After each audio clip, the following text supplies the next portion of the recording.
Welcome to the Page One Podcast, a podcast featuring a variety of guests and thought leaders on topics ranging from digital marketing, sales channel strategies, influencer marketing, best-in-class product launches, and all the details about how to accelerate sales. Now, here's your host, Luke Peters. Thanks for joining us on the Page One Podcast. I'm your host, Luke Peters, CEO of Newer Appliances and Retail Band Digital Strategy Agency. Quickly, business owners, do you wish you had an expert advisor to help you grow your brand online, D2C, and also sales into Amazon, Wayfair, Home Depot, and all of those other online channels? That's what I do. If you are looking to grow in those categories, find me on LinkedIn or email me at luke@retailband.com. And in this episode, you're going to learn from Kevin Urrutia on how to build a lasting website presence. Kevin will literally give you a step-by-step plan on how to grow your sales on your website. Kevin grew up in New York City in the hustle culture and has been described as a serial entrepreneur. He has started a knowledge sharing platform, a flower delivery service, a networking app, and a dog subscription box. He's built brands across multiple industries and generated $50 million a year in revenue. Now he leads a thriving digital agency called Voy Media. He hosts a podcast and just wrote a book. Kevin, welcome to the Page One Podcast. Thanks, Luke. Thanks for having me. Cool. And then before we get into it, share a little bit about your book and your podcast. Yeah, so our book is called Digital Marketing Made Easy. And really, this is tailored towards new business owners that really kind of want to get an inside look about what digital marketing is. So it's about 7 chapters about content related to just digital marketing, landing pages, advertising, and just really how one should be thinking about that. So yeah, that's just Digital Marketing Made Easy. It came out about 3 months ago, so pretty good on Amazon, so you can get it there. And then again, we have a podcast called Digital Marketing Fast Lane. So this is more tailored towards people that are spending money on Facebook or online, and they're just looking for more tactical advice. Really, the podcast is 2 formats, which is like interviews, kind of what we're doing now, but also we also do brand breakdowns where you could look at companies doing $30 to $40 million a year, and we'll break them down to what they're doing in email marketing, Facebook ads, or landing page. So that's just Digital Marketing Fast Lane. Oh man, I love that. I love hearing the numbers. So that is, I'm gonna have to check that one out. So we'll put those in the show notes for the listeners, and check out the book as well. It's got some great reviews on Amazon. And as you can tell, Kevin's got a really unique ability and expert knowledge in direct to consumer channel. And I know a lot of the listeners here have strong brands. A lot of you guys are selling, into Home Depot or Amazon or Wayfair or any of these other places, but you are not taking advantage of your direct to consumer sales. You're not potentially maybe growing your own website sales or building your brand as much as you can. So we're going to really focus in on how to do that. Kevin's going to hopefully put together a little recipe. I put him on the spot here, so this will be fun. And, I guess, Kevin, also before we get going here, why don't you, tell us a little bit about your business? Just like you kind of broke down on your other podcast, you break down businesses. It's always great for the listeners to hear a little bit about Voy Media, maybe, how many staff you have and what type of clients you guys take on. Yeah, so Voy Media is like our agency. We mainly do paid advertising for like social media platforms, really Facebook ads, Instagram ads, Snapchat, with a focus on the creative side of it. So basically direct response creative, that's going to give you the results, the ROAS you're looking for. So Voy Media, we're based out of here in New York City, and our company right now is 25 people. So the brands that we work with are more, really a lot of Shopify stores, which is a big thing that we work with, but usually companies making anywhere between, 200 to 300K a month in revenue. Really, they already have a kind of like established team, another marketer on their team, and then we come in to sort of really help them scale up through creativity and also just the media buying on the paid side. That's sort of what we do there at Voy Media. Yeah, that's great. And now I found like with paid advertising for customers or actually for like business owners who've got products that don't have like a big LTV, maybe, because there's not a high reorder percentage or something like that. It's a one-time purchase, sometimes a higher consideration purchase, sometimes not. Is it harder to make, to hit kind of profitability measures there? Because it seems like the ROIs just keep dropping. You have to like tie in a ton of attribution to make it look good, or kind of what are you seeing in that space? Yeah, so if you have like a product that people just don't want to buy a lot or it's just super expensive to advertise, we're also seeing that too. It's just getting Facebook and anything like platform like this is getting more expensive to advertise. So I think for a D2C brand or any sort of consumer brand, they need to be thinking about like, are these products worth selling anymore? And really kind of like stuff like, let's say toilet papers or tissues, right? There's companies like Amazon that will do this all day long with like a low return because they know it's a way for them to acquire customers. And that's kind of like how you business owners should be thinking about these sort of products that maybe they still want to sell, but maybe they just need to sell it at break even or maybe at a loss in order to bring in new customers so they can know their store and then you upsell them other products. So it's a tough decision, but that's kind of what we're seeing, or even just like offering it as like a bundle. So those are ways to think about it and how we're working with some brands dealing with that as well. Yeah. And by the way, this is such an interesting topic because, this is kind of the future of online. And when you think about it, just how I look at it, Kevin, it's like Facebook and Google have monetized this so well. They're making more money than brands are making. It's just crazy when you think about it, exactly what you just said, that some brands have to literally do all this work just to get somebody in the door at break even. So then they can come back later and own that customer and then try to, upsell or resell. Exactly. Yeah. So interesting, when you think of product roadmap and just, what you're going to invest in. Exactly. Yeah. It's like, and that's why I think of what you said as a product roadmap is you should be thinking about what type of product it should be for your brand so you can bring in customers. And it's funny because for e-commerce, this is just kind of happening now because of like rising advertising costs. But really, you probably know, Luke, like in the info space, people have been doing this a long time, right? They offer a free book, they offer a free guide, and that is a raw cost associated to it. So that they use that to bring in to upsell to other services. So I think with e-commerce businesses and brands, they're sort of transitioning from this like old way of like, hey, we've got a product, we're going to buy it. But now it's like, okay, we actually need to sell more things. And also, it's, at least for me, I'm no longer envisioning e-commerce as just plain e-commerce. It's going to be e-commerce plus some service. And the reason why I say that is because I was like, my background is science. So if you look at a lot of software now, software is free, but you know where they make more money is in like the support and guide and the provisioning of that software, right? So Oracle is a good example. They offer the free database, but then where they charge you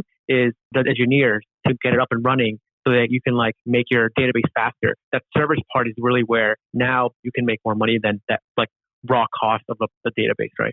Yeah, exactly. And that makes total sense. So anyways, it's just good for all of us, all business owners to be looking to the future and just thinking about these economic models and how things might be different. So let's get to right into this today. So we're going to talk about, how to create a roadmap, where business owners should start. So why don't we just pick a position here? Let's say there's a brand, it's already, successful or semi-successful. There's already a website, but the sales are happening wholesale. They're happening elsewhere. They're happening on a Wayfair or an Amazon or some other type of e-commerce channel. And, so there's already some success. There's already some infrastructure, but they're not selling on their website and they're probably not doing much marketing. So, what should these business owners start doing and what does that recipe look like? Yeah, so it's an interesting question because I've talked to some brands that are in this space where they have a website, but then if you look at their website, it's like not made for like a digital platform or to digitally sell. So number one thing is if you have a website, really think about what the platforms are out there. The two biggest ones out there that we've seen work well are Shopify or even WooCommerce. So if you're on like Wix, Squarespace, all these have like e-commerce sort of components to them, but it's like an add-on. Whereas for like Shopify, for example, this is literally the main thing that the platform does. So I always recommend people try to go to Shopify because they have all the capabilities that you might need. And then once you sort of get that, I like to really think about maybe some of the pages or products that you need. A lot of people don't really put thought into the pages on the website. Some essential pages that I think are going to be like homepage, of course, collections. I think it's important for you to, as a business owner, to really make collections of stuff that you're selling. A lot of times people don't want to discover things. They want to be told like, hey, this is like the collection of shoes. These are a collection of like outdoor shoes. These are a collection of indoor shoes, stuff like that, right? Another one is having really good product pages. And when I say product pages, I really mean great photography, great images, great reviews on them. And again, also custom descriptions of that product page. A lot of times people just have like product is like, hey, this is the shoes. Like, talk about it, describe it, the color, how it looks, how it works. Like, it's going to be better on your feet. It's going to give you a longer walk, right? And then again, also have about us if you want to know who your brand is. And then just contact us, /support, a refund, and shipping policy. I think these are like the key essential pages that you need on a website, and really put thought into these pages because these are the ones that people are actually going to look at and maybe browse on your website. And then from there, really, you want to be thinking about landing pages. Landing pages are really pages where you want to send paid traffic to. A lot of people want to send traffic to like the product page or the homepage, but the homepage isn't really essentially designed to convert. It's more of like an entryway into your website. Whereas a landing page, this is where you want to be sending that paid traffic to. And you really this is where you can customize it to really show people that offer that you have, your largest offer that you can give someone to buy the product.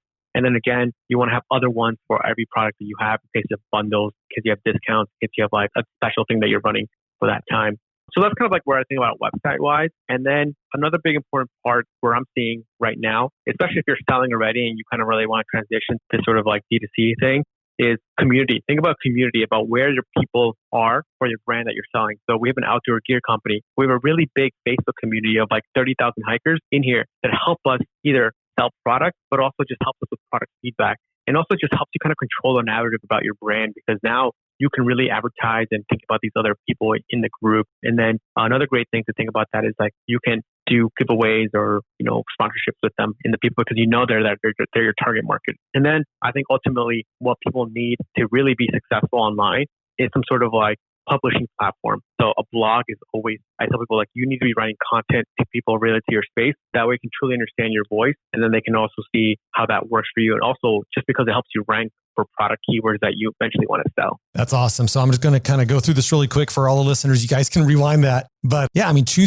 I'm glad you started at this, because sometimes, I don't know about you, Kevin, but sometimes you take it for granted. It's like, first, make sure you're on a platform that you like. So there you go. Choose Shopify or WooCommerce. There's others, BigCommerce as your company grows. But yeah, we use Shopify, and Shopify is so easy. And man, it's like, I literally think, why didn't I do that like 12 years ago when I knew this was a problem? Trust me. Like, I'm like, oh my God, I can't believe they make so much money. It's such an easy thing. Why is it not so obvious?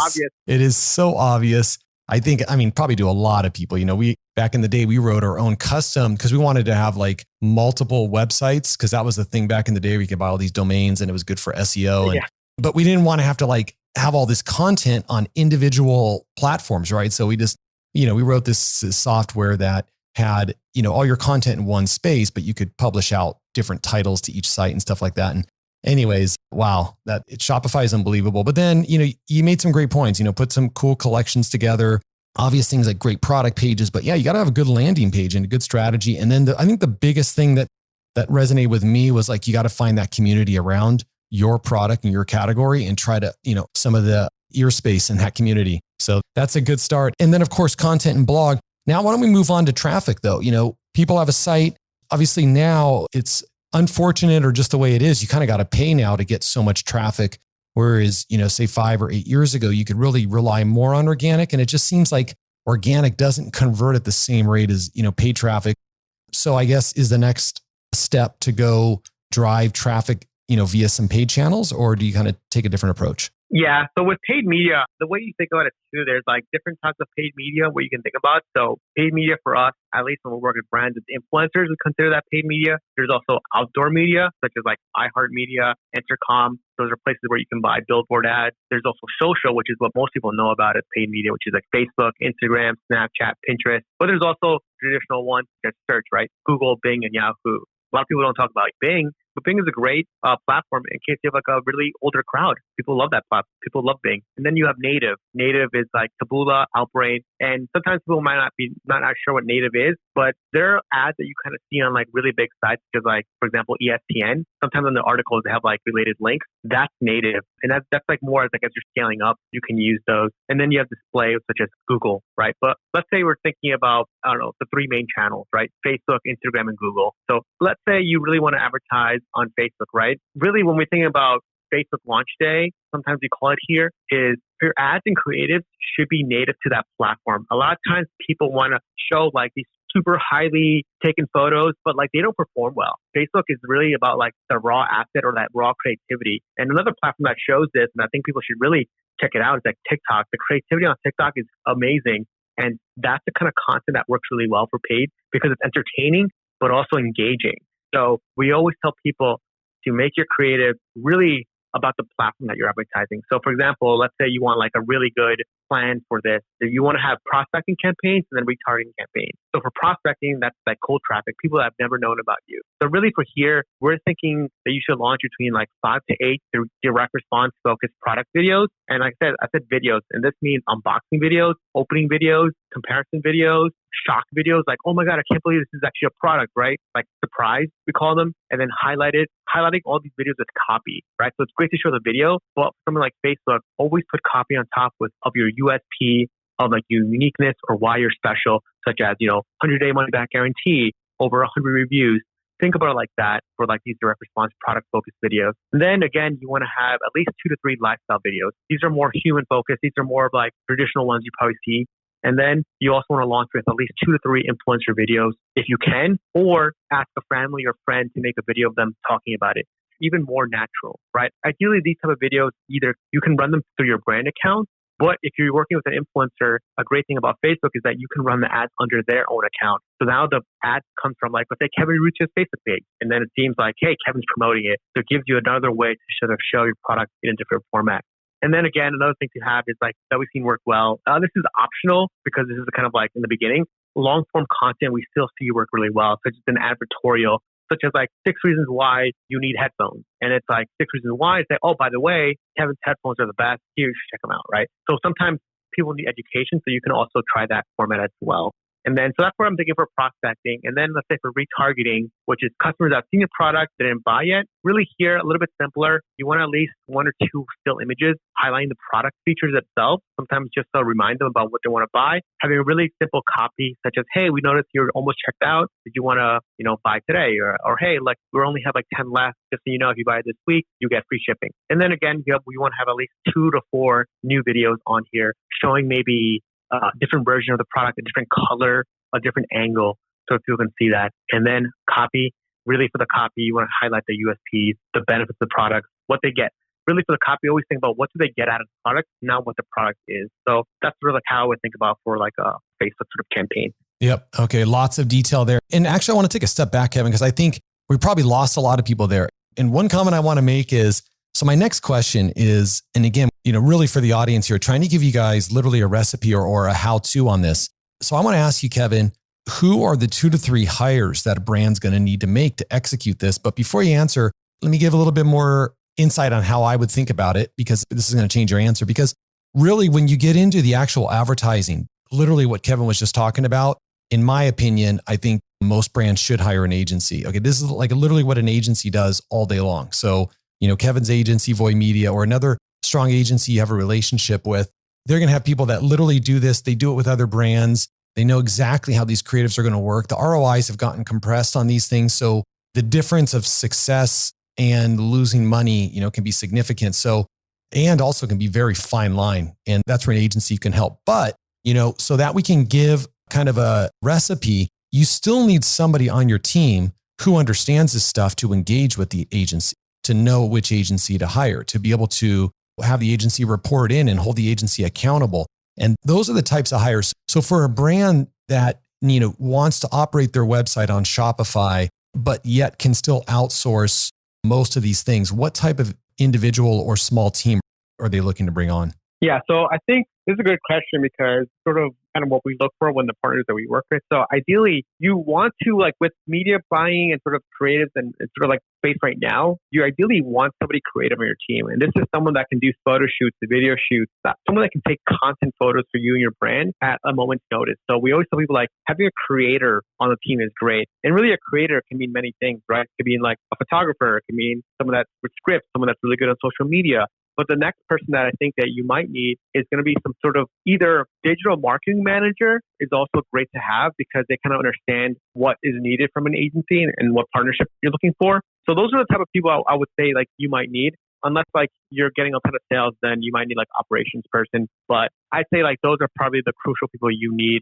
is like someone that's digital marketing that can sort of help understand some of the KPIs or metrics that the agency is going to be bringing to the company. Yeah, I totally agree. So again, before we move on, I don't want to kill this point, but think about how easy that is. And there's so many companies I see that they have so much potential. And literally in these 2 hires, they could build out a great D2C channel. And maybe it sounds too easy, but I think, what Kevin and I are leaving out here is like, you're going to go work with a bunch of agencies. Maybe that digital marketing manager is literally managing, 5 other outsourced agencies that do different things for the business. So you can do it with those 2 people. They're not obviously running your operations and all that, where the assumption is that's already up and running. But, I think it's kind of exciting to think that it is that simple to have those people in place and then follow these KPIs that we're going to talk about right now. So Kevin, back to those positions, you got the creative and you got the digital marketing manager, and they're probably outsourcing and hiring on different agencies, what KPIs are most important for them to track for success other than, sales and profits? Yeah, I think KPIs, I think for any business, you should know like what your break-even returns are. Like let's say your Facebook is people call like break-even ROAS, right? Break-even is at what point are you not making money, but also you're not losing money, right? So most people it's around like maybe, and the number changes because like every business is a little bit differently. So if you're like digital products, much lower, it's about like a 1.1, 1.2. But then the KPIs that you should be thinking about is like the profit margins. I always tell people like you need to have like a profit margin calculator that you can be checking and calculating every month. So some brands, every month we're seeing, okay, hey, look, it looks like this month we made you 15% in profit margin. And the next month we made you 20%. It's like, oh, look, this month we're back to 15. But really, the KPI should be the metric that you and your business need to sort of understand, but also what you want to achieve. Like, hey, if you want a 50% profit margin, you can try to see, okay, that's probably like a 6x ROAS. Maybe we're not getting that, but we can make you 30% profit margin, and that's going to be like, 4x. But really, that is something like I tell brand owners that they should be understanding themselves, and it's a metric that they need to be thinking about. Because a lot of times I've worked with like brand new companies and they're like, yeah, like I want like a 5x ROAS. And I'm just like, where did that number come from? They're like, oh no, I just saw that online somewhere. I'm like, okay, that's not how that works.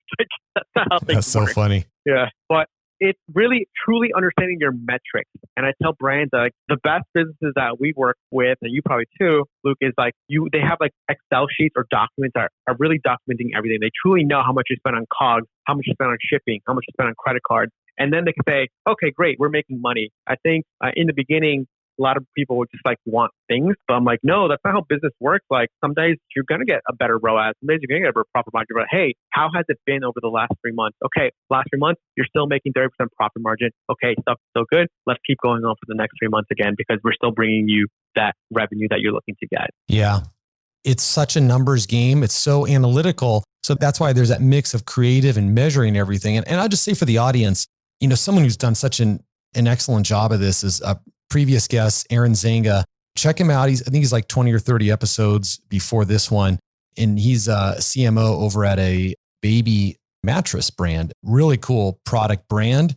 And if you listen to how he's so focused on measuring everything so that, there's no guessing when it comes to marketing and how he thinks about it. So he could do all the jobs, but obviously there's not the time in the day. And that's why he's, working with all the best agencies. So kind of, very similar to Kevin's point here and focusing on that break even and focusing on profitability. And just like you would in the rest of your business, if you're selling in store, you're selling to a leading company online in a marketplace, you're making an econ model for that SKU and you're making an econ model maybe for if a PO came in. You got to do the same thing here on the paid advertising. Yeah, exactly. Yep. Cool. So with that, Kevin, what do you see as the future to D2C? So again, Amazon keeps getting bigger, ad spend and ROIs keep dropping, but brands are still succeeding.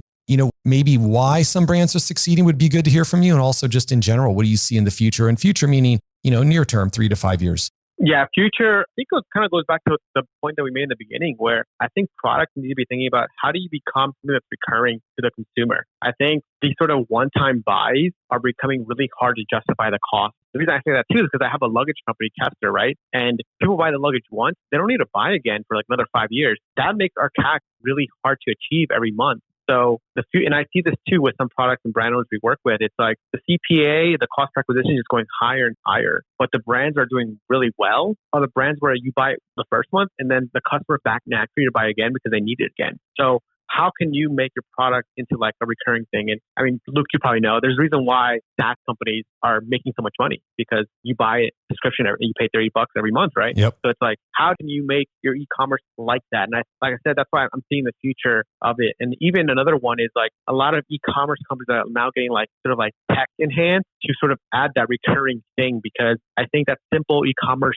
product thing that people are really proud of and working right now is going to go away soon because the cost is going to be too high. The new middleman is kind of what you said before. It's Facebook and Google. It's no longer like the Walmart of the world. It's Facebook is just saying, hey, look, like we're going to take the money. So like, and like if you think about Facebook as ad platform, it's like a recurring model. It's like they just make so much money every month from us. It's just so crazy. It's such a simple way to put things, but you're so right. I mean, if someone's like starting a business from scratch right now and they can really think about where's that reoccurring business, where's that segment that you're going to build into your business or even into your products.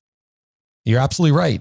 And so, but anyways, before we move on from that, you brought up the luggage company. What does a company like that do though to win? I mean, there's other luggage companies out there. Obviously they're building great brands, but like you said, this is a, once in a couple year purchase. Do they have to really win on the content game? Do they have to have like, a large segment of sales coming from organic, or kind of like what type of recipe are they using to win? Yeah, I think for luggages, like the plan that we're doing is trying to really win organic, just because there's so much volume on like travel content that we can do. So we're trying to win on like, for transfer, it's like airline baggage fees is a really good keyword to rank for. So we're trying to win on that because we know that people are looking for the fees. So we're going to say, hey, look, our luggage, you don't have a fee if you buy it. Content is always going to be big. And I think if you can rank for that, you can really make a massive blog from your website. I think it's probably one of the better ways to win. But again, another thing that we're trying to do too is also just like programs, such as like, we know a big thing for flying is like how to get over the fear of flying, right? So we want to make like a program that sort of talks about this. Say, hey, look,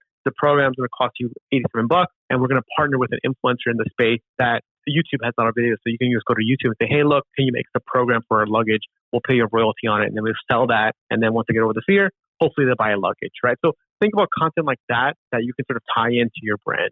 That's such a good idea right there. That's an awesome idea. So thanks for sharing that one. Hopefully, audience, you guys have gained a lot from this and you have a blueprint, and something literally to use in your business tactics and strategy. Kevin, you've been in so many different businesses, different industries also, which is pretty cool. So it'd be interesting to hear what you see as your biggest mistake along the way and what you learned from it. Yeah, biggest mistake along the way, I think, has been, at least for me, was just like hiring people. I think it's probably one of the hardest things you could do. Yep. And when I say hiring people, I think I used to not know what they meant by it. Because like, I'm like, okay, you just hire somebody and you're like, okay, cool, like, sucks. But you don't realize the opportunity cost is the waste of time. When you hire somebody and like for the 6 months to a year, you really see that they didn't help you improve your company, your business. And then that's like a year that you'll never get back. Because it's usually not about the money. It's more about like, oh man, like they didn't really do anything. Like we're still in the same position we were a year ago. Like, damn, that sucks.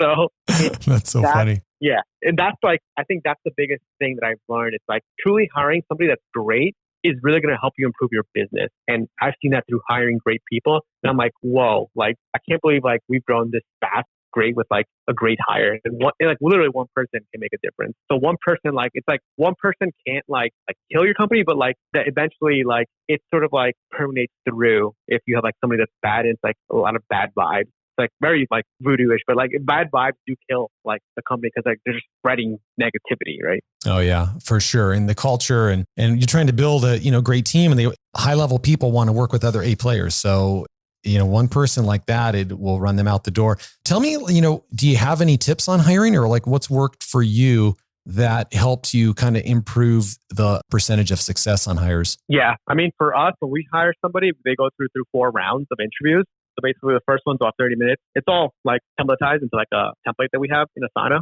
So then the second one, we go through everywhere they worked at. So we go through everything on their resume that they put, and we tell them, hey, if I were to call your boss, what would they tell me about what you did here? Right. And then I do that after everything. And then the third one is more about more details into like, let's say doing like Facebook ads, we'll go into like an account, say, okay, how can you read the data? And then I'll see how they think, right? More problem solving. And then the last one, which is like the most important, I tell people is a reference check. I tell them, hey, give me the contact of 5 people that you worked with and let them know that I'm going to call them this week.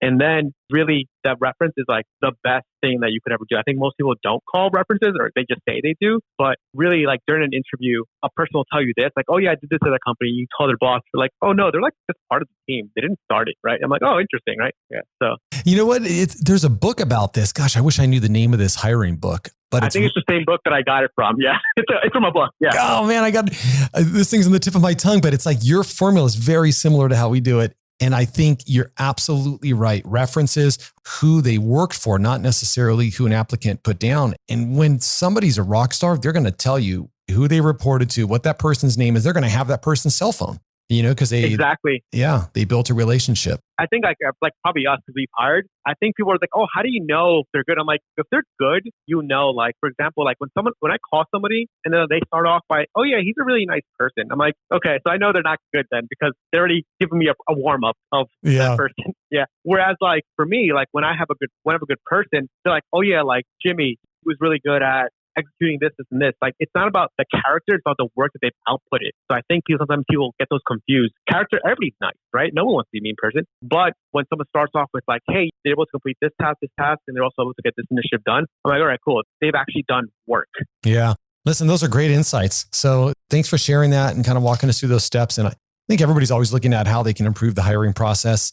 Yeah, most important thing. Yeah, I think it's like, it sucks, but like you probably know how much time it takes, but it's so important. Yeah. Oh, there's nothing more important. You're building, it's like, I'm a sports fan and you're building your team. And that team, they're going to be a lot better than you are at most of the areas. So at the end of the day, you're literally building your team in that type of framework. So cool. I'm glad we got to talk about that. Listen, before I let you go, how can listeners, find you or learn more about you or your business? Yeah, the best way is just voymedia.com. So just check it out there. You can always contact me, Kevin at Voy Media, or you can always just go to Amazon and just get my book. That's another great way. So yeah. Awesome. And we'll have links to all these things in the show notes. And man, this has been a lot of fun. So thanks for coming on, Kevin. And also want to thank everybody else for listening to this episode of the Page One podcast sponsored by Retail Band.